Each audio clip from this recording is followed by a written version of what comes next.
Moi, je suis allé très peu à Avignon. Je suis allé en 2001, parce qu'on avait un spectacle avec Christian Benedetti, et j'y étais pas retourné depuis l'année dernière. Donc en gros, je suis pas allé pendant 10 ans. Je fais 2001 et j'ai fait 2010. Et j'ai fait 2010 parce que je postulais ici, que je pressentais que quelque chose était possible, et qu'il fallait vite que j'aille voir quelques spectacles au cas où, pour commencer à préparer une programmation éventuelle. Mais moi, alors évidemment, là j'y retourne. J'y retourne une bonne dizaine de jours.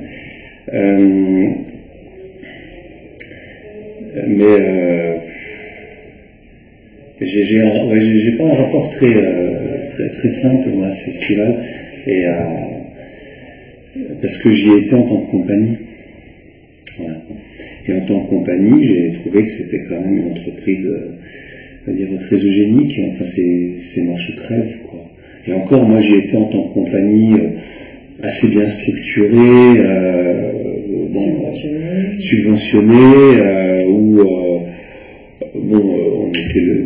c'était quand même assez difficile, mais on n'y était pas de notre poche perso, quoi. Voilà. Et quand on se dit que pour beaucoup de compagnies, je vais faire un emprunt bancaire à mon nom propre pour pouvoir louer un bout de hangar 2 heures par jour, et qu'on va devoir se loger au camping, et que de toute façon on ne tiendra pas jusqu'au bout du festival parce qu'on sera trop fatigué avant la fin. Enfin voilà, il y a quelque chose, c'est marche ou crève, quoi, ça m'a toujours gêné. Et puis voilà, et puis en même temps, c'est vrai que c'est une telle concentration que pour un programmateur c'est très pratique. C'est exactement comme les hypermarchés. On se dit tous, moi je vais pas dans les hypermarchés, là j'y arrive. On se dit tous, il faut faire marcher le commerce de proximité, il faut faire marcher, voilà, il faut avoir des circuits courts, favoriser un lien direct du producteur au consommateur, faire vivre les commerçants dans les quartiers pour que les villes restent vivantes, et puis finalement tous les samedis tout le monde va dans sa bagnole faire les courses chez Carrefour. Et il y a le rapport au départ, parce qu'il y a le même eugénisme, parce que de toute façon Carrefour fait aussi crever ses fournisseurs. Et comme le festival Off fait crever les compagnies, quand même, partie. Ouais. Comment il y a un tri qui se fait très vite. Comment il se fait ce choix du tri? Il se fait sur le programme déjà du Off, il se fait sur les invitations et les dossiers que tu reçois. Comment Alors l'année dernière, j'avais que le programme du Off, parce que je ne recevais rien. Donc l'année dernière, j'ai fait sur le programme du Off. Et pour dire la vérité, je savais déjà un peu ce que j'allais voir avant d'y aller, parce que plus ou moins telle personne dont j'aime bien le travail, je savais qu'il y serait, un peu par connaissance, quoi. Donc je m'étais fait un peu un pré-programme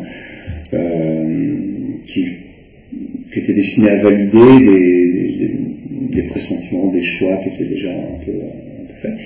Et puis après, sur le catalogue, j'essaye j'ai feuilleté, et puis j'essaie d'avoir, je me dis j'essaie d'avoir 2 critères, quoi. Alors soit c'est l'auteur peut être un critère, l'auteur plus que le metteur en scène, parce que il y a pas mal de metteurs en scène, on connaît plus facilement. Le lieu où ça joue, ça peut être un critère. Bien, j'ai vu des choses.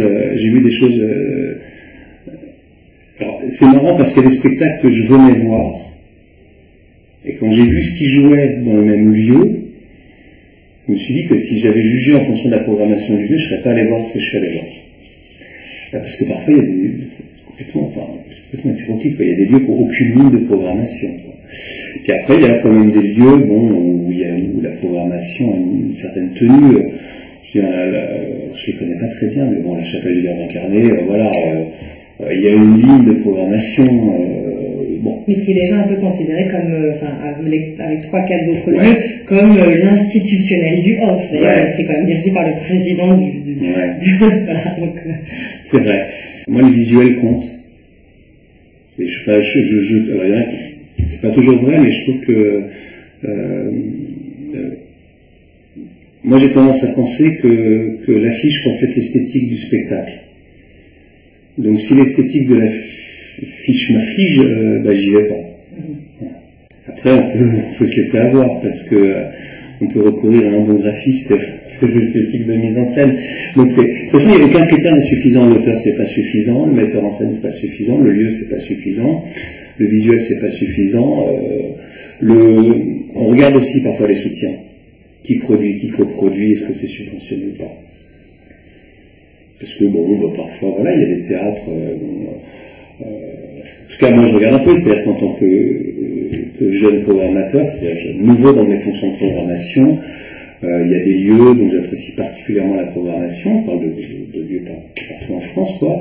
Et je vois que s'ils soutiennent une compagnie, s'ils soutiennent un spectacle, je me dis tiens, s'ils soutiennent ça, c'est que ça doit être plutôt pas mal. Donc à ce moment-là, ça fait partie l'un des deux critères à remplir pour aller voir. Et du coup, dans tout ça, est-ce qu'il te reste on va dire des plages horaires, parce que c'est quand même que le planning d'un programmateur, c'est presque aussi chargé que le planning d'une compagnie. Est-ce qu'il te reste de la place pour des surprises, pour des rencontres dans la rue, quelqu'un qui t'a parlé de son spectacle et puis tout d'un coup, un coup de cœur? Est-ce qu'il y a encore cette capacité d'émerveillement-là de la rencontre? Je ne l'ai pas fait assez pour répondre, mais j'espère que oui. Mais je peux pas, c'est dur à dire. C'est vrai, la dernière fois que j'y suis allé, j'ai dû voir, je sais pas moi, au moins 6 spectacles par jour. Et puis, ça c'est un autre truc qui est terrible, c'est que c'est pas fait pour ça, quoi. Personne ne monte un spectacle pour être le 6e spectacle vu dans la journée. Je veux dire, c'est pas vrai, quoi. Moi d'ailleurs c'est une question que je me pose en tant que programmateur, je me suis toujours demandé si, alors moi j'ai pas encore assez d'habitude pour ça, mais je me suis dit, mais même en tant que professionnel finalement, je me suis toujours demandé dans quelle mesure notre regard n'était pas biaisé par la quantité de spectacles qu'on voit. Et le spectateur lambda, il va au théâtre, il y a des férus, quoi, des gens qui vont toutes les semaines, enfin il n'y en a pas tant que ça. Déjà, si moi j'imagine un Guyan-Courtois aller une fois par mois au théâtre, c'est déjà beaucoup. Alors je me dis, nous on en voit des fois 6, 7 dans la journée, est-ce que finalement ça n'altère pas complètement notre capacité à appréhender le spectacle, à se laisser attraper par une émotion simple, je sais pas, on va dire, mais... Moi j'essaye de garder ça, mais voilà, encore une fois, je suis un peu tout jeune dans mon parcours de programmation. Je vais voir à Paris ou en région, voilà, des choses totalement improbables, quoi. Parce que j'ai envie donc je sais pas, il m'arrive de temps en temps d'aller voir un spectacle dans un squat, d'aller voir un spectacle dans une salle qui n'est pas une salle de spectacle, de décider de répondre à une sollicitation d'une compagnie de gens dont la moyenne d'âge dépasse difficilement les 20 ans, en me disant, après tout, pourquoi pas, quoi. Alors, je n'en vois pas 3 par semaine comme ça, mais de temps en temps, je me dis, j'essaie de sortir des sentiers battus, quoi, et d'aller, et de chercher. On se posait la question avec d'autres professionnels qu'on a rencontrés, de savoir justement si ce festival, sur la partie off, est devenu ce grand supermarché avec des conditions extrêmement difficiles pour les compagnies, et en particulier les compagnies subventionnées qui représentent quand même bien 90% des compagnies du off. Je crois que maintenant il y a même des amateurs. Voilà. Est-ce qu'il n'y aurait pas toute une réflexion à avoir finalement sur la disponibilité, la capacité de rencontre qu'ont les professionnels et les compagnies en dehors de l'année? Parce que finalement, si une compagnie accepte de dépenser 2 ans de son salaire ou de faire un emprunt pour se payer le festival d'Avignon, est-ce que c'est pas précisément pour se dire oui, mais les gens que je vais rencontrer à cet endroit-là, je sais bien que si je leur envoie une invitation quand je vais jouer à Paris ou ailleurs, ils viendront pas dans l'année. Disons, voilà, l'intérêt, il est, on revient, c'est l'hypermarché, quoi, c'est tout trouvé au même endroit, quoi, c'est tout. C'est-à-dire que quand on dirige un théâtre, même comme la ferme de Belle-et-Bac, pas une méga structure, quoi, c'est un théâtre de ville, on fait entre entre 30 et 40 spectacles par an, ce qui est déjà pas mal. De toute façon, ça ne nous laisse pas énormément de temps de loisirs pour aller sillonner la France, pour voir les spectacles de compagnies qui seraient pas en Île-de-France. Donc du coup, à Avignon, ça permet quand même de regrouper en un même temps et un même lieu énormément de compagnies. Est-ce que tu penses qu'il y a encore un public pour ce festival, un public de non-professionnels, avec une capacité finalement d'apprécier cette effervescence-là autrement que simplement en un supermarché? Je sais pas. Je crois qu'il y a plusieurs, de toute façon, je crois qu'il y a plusieurs publics à Avignon, comme il y a plusieurs catégories de spectacles. Et je suis pas sûr que le touriste aille voir les mêmes choses. D'où même la prolifération de spectacles de boîtes de prod, de one-man show, de théâtre de boulevard, j'ai envie de dire de théâtre vulgaire, au mauvais sens du terme. Je pense pas que ce soit les professionnels qui aillent voir ça.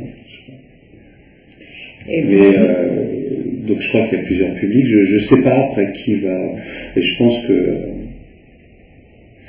ça va pas être facile quand même pour un amateur de théâtre comme ça, quelqu'un simplement qui aime le théâtre, de dire tiens je vais aller à Avignon. Ouais, je pense que c'est pas évident, quoi.